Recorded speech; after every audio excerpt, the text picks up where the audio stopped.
And every now and then I'll have those limiting beliefs that are like, yeah, you see her doing it, but don't think you can do all that. Like, you might be able to get a little something, but you're not going to be able to do what she's doing. Discussing how to become your dream self, your ideal self in this present moment. Not 5 years from now, not 10 years from now, not when you feel like you have all the stuff that you want in life, but how can you become that person today? If you're interested in hearing all of my tips and tricks, just keep on watching. Make sure you like, comment, and subscribe, especially if this is not your first time here, and let's get into it. So the first thing that I suggest that you do is to get a piece of paper and a pen and write down who you want to be. Like I said, we're not talking 5 years from now, we're not talking 10 years from now, we're talking about just your highest self, period. And the reason why you don't want to put a time frame on it is because that will just train your mind to think that you can only be that person in that amount of time and that you can't do it right now, when really you can do it right now. Now, the first time I sat down and did this exercise, I did put a time on it. I said, who do I want to be in the next 5 years? Who do I want to be in the next 10 years?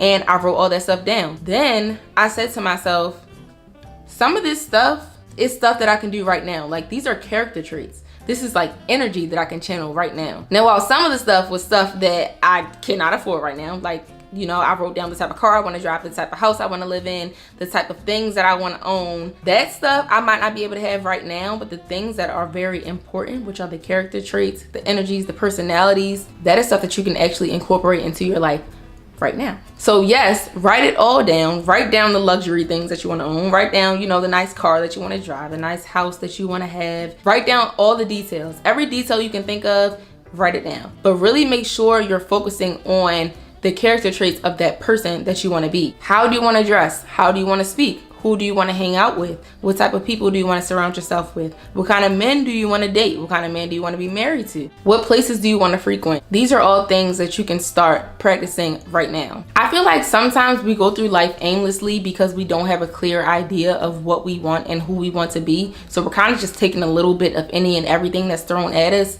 when really our ideal self would not even accept half of the stuff that we're accepting right now. And I'll even go as far as to say that if you just have thoughts floating around in your mind and you don't have it on paper, you're still going through life aimlessly. Like, you can think you have an idea, but until you put it on paper, I just believe that it's not even really a goal. It's not even really a dream. And I feel that way because in my personal experience, if I don't write stuff down and I just have a lot of thoughts just like going and going and going, my mind becomes really cluttered and I get really overwhelmed. And sometimes there are things up there that I don't even realize are up there until I'm writing them out. So as I sat down and I was writing my list of things that make up the person that I want to be, certain stuff just started flowing. And I really wasn't even thinking. It was kind of just coming out as I was writing. So I know that it was already up there. I just wasn't aware of it because I never really gave myself the chance to sit down and let it all come out and to really organize it all. So after you figure out what your dream self, what your ideal self actually looks like, you want to start being intentional about everything in your life. And this is where it gets a little tricky. I think it's safe to say that I was a very go with the flow type of person. As much as I hate to admit that, I want to say I was a go with the flow type of person because I never really had a clear understanding or a clear idea of what I wanted and what I didn't want. I never knew both things at the same time. It was always one or the other, especially when it came to like dating. And the problem with this is when you don't have a clear understanding of what you do and don't want, you start accepting a little bit of any and everything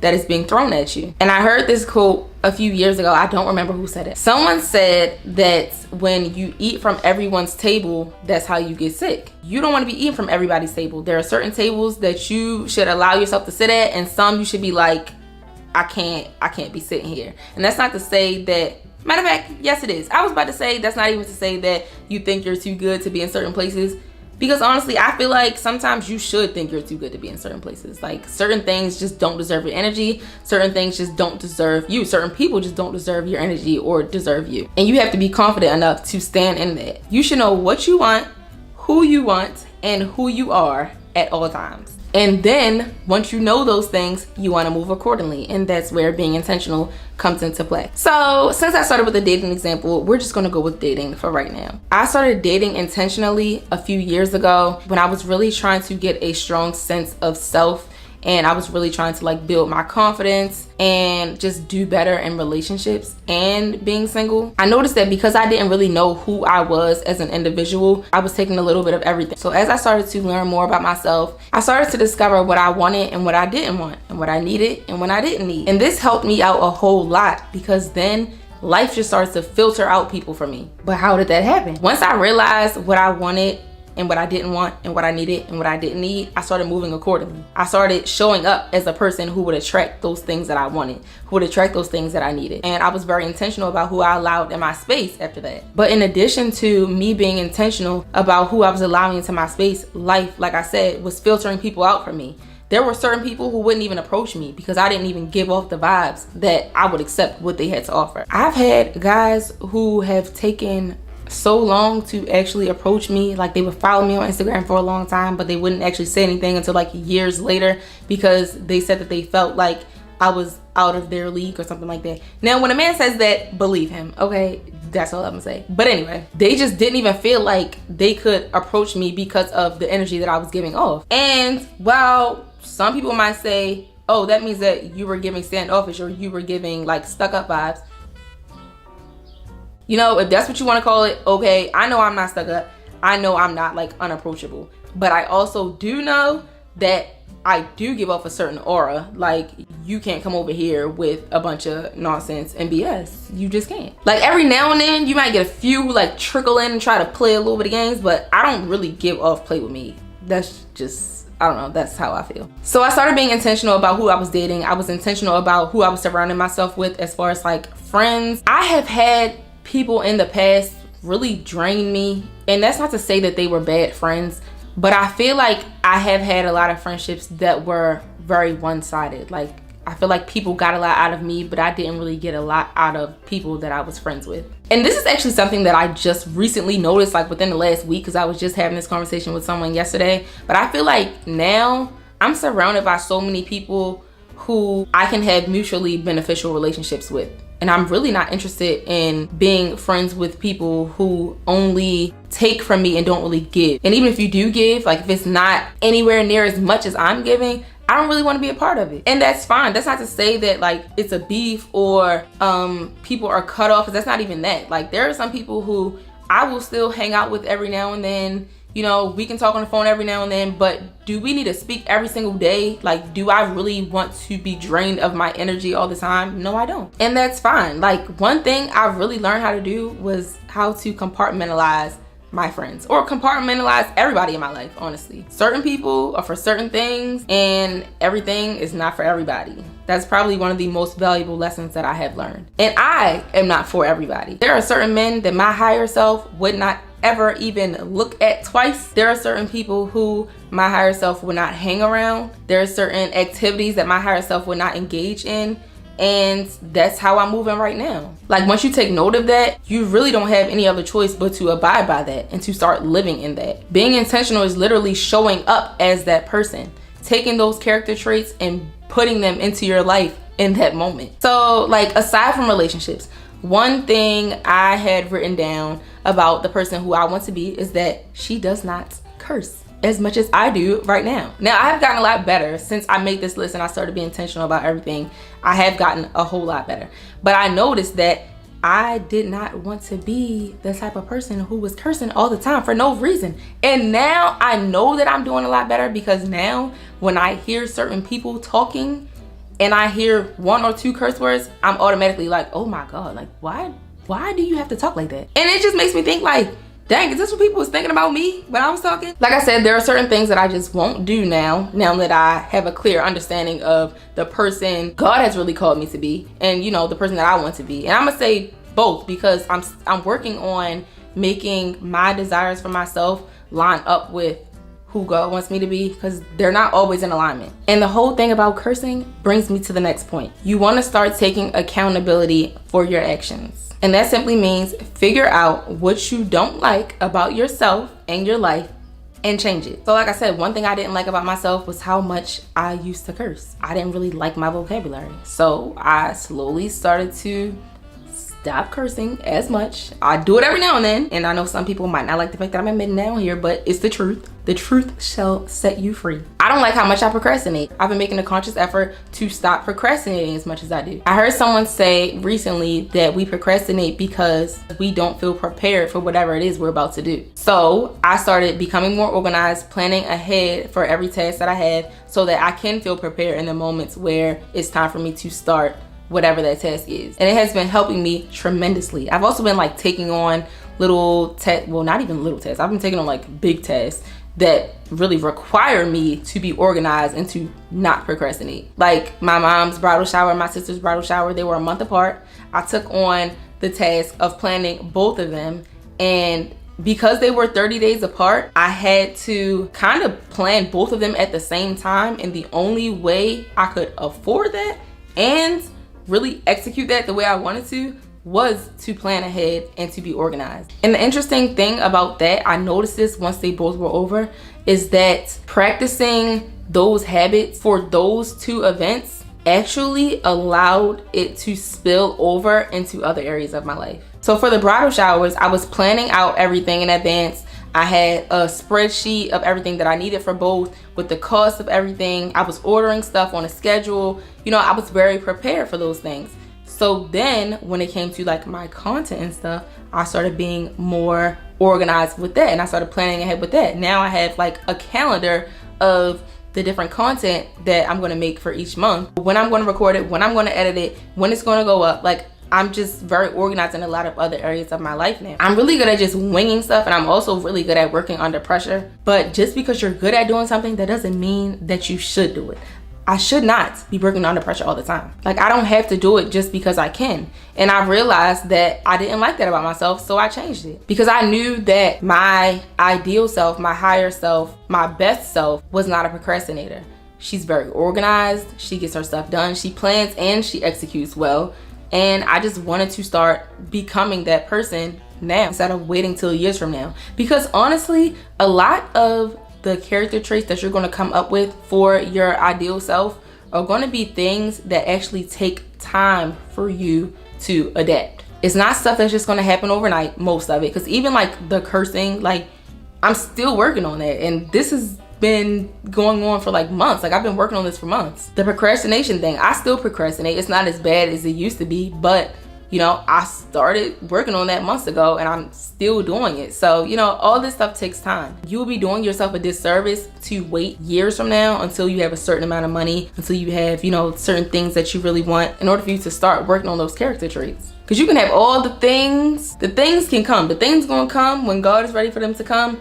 But the character traits, they not gonna just fall in your lap. Like, you gotta work on that stuff now so that you can be prepared when you get to that point. And then this also goes with accountability. You wanna make sure that you are forgiving yourself for things that you have done that your higher self would not do. Forgive yourself for that. Forgive people who have done stuff to you that your higher self would not have accepted. You have to be willing to let go of hurt and resentment and guilt, like all those things. You have to be able to let go of them and change. Therapy helps with this a lot. I've been in therapy for 3 years now. And lastly, you want to identify all of your limiting beliefs and get rid of them for good. I used to have so many limiting beliefs that I was not even aware of. That's the thing, like they kind of sneak up on you and they kind of like hide in cracks and in places where you won't even really recognize them for what they are. If you don't know what a limiting belief is, it is a thought or state of mind that you think is the absolute truth that stops you from doing certain things. So one limiting belief that I had was that I could not be with a faithful, successful man. Like I literally used to say that out loud. I used to say I didn't want to be with a man who had a certain amount of money. I didn't want to be with a man who had any type of status because I just felt like they would never be faithful to me.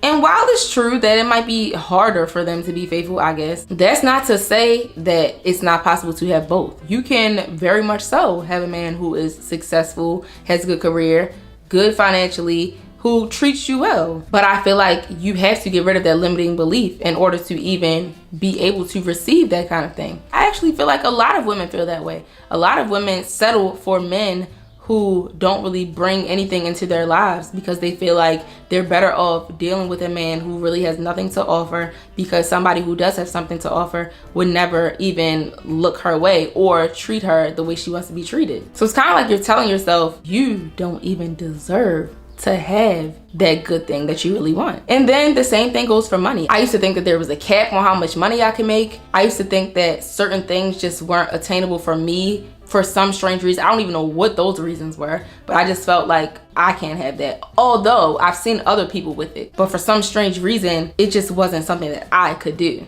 And even now, like with YouTube, I see certain girls who are really get into it from doing YouTube. And every now and then I'll have those limiting beliefs that are like, yeah, you see her doing it, but don't think you can do all that. Like, you might be able to get a little something, but you're not going to be able to do what she's doing.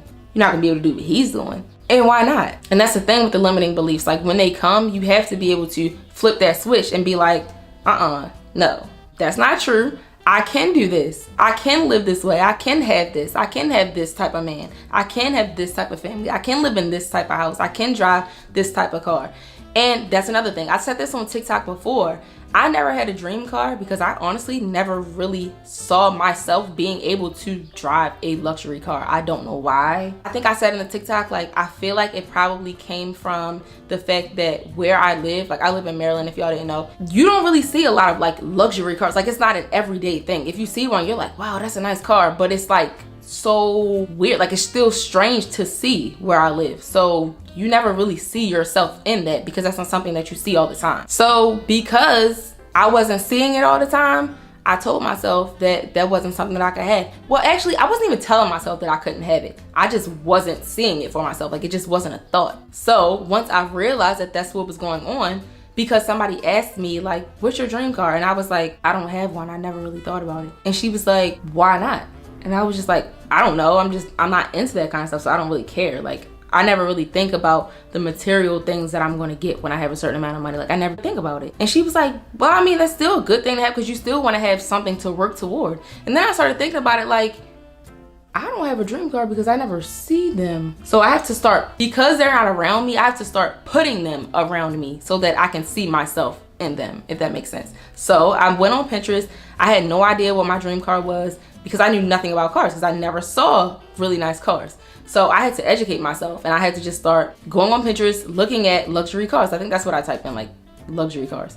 And I just kept scrolling and I would pin the ones that I like. And I noticed that there was this one car that kept popping up. I'm gonna put it on the screen. I didn't even realize that I was pinning the same car every time because I was doing this like over the course of some days. And I just realized like, this must be my dream car. Like, well, for now, this is my dream car. So now I'm thinking about that, like when I'm working, like when I'm making my content, when I'm going to do lashes every day, I'm thinking about these goals that I used to think were unattainable for me. And it actually makes me show up even more. It makes me show up even better because I'm actually working towards something. And that's not even to say that you have to be working toward a material thing in order for you to really show up. But now I have like actual like tangible goals in mind. Sometimes we're working on character traits and like the type of person that we want to be, but when you have like actual tangible goals, you can actually check those off your list. So I was saying all that to say, you have to identify what your limiting beliefs are. What are the things that are keeping you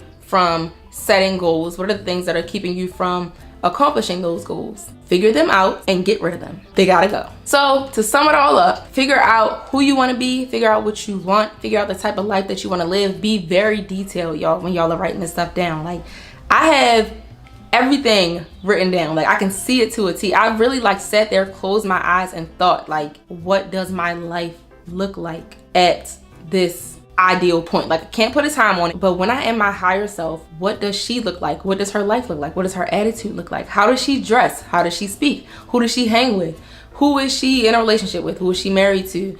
Or what type of men does she like to date? What type of places does she like to go? I was writing all that stuff down. How does she wear her hair? How do you smell on a daily basis? Like, I'm writing all that down. What does my daily routine look like? So y'all need to figure all that out, start being intentional and showing up as that person, and then figure out what your limiting beliefs are, figure out what things are stopping you from actually becoming that person, and get rid of those limiting beliefs. And then next thing you know, you're just gonna start attracting all the things that you want. Like, I'm telling you, it works. I mean, y'all might look at me like, well, girl, you saying it works, but you don't have such and such. I have certain things that are not tangible. That's the key. I have the things that are intangible. And I'm fine with that. Like, I can find joy in that because I know that those tangible things are going to come.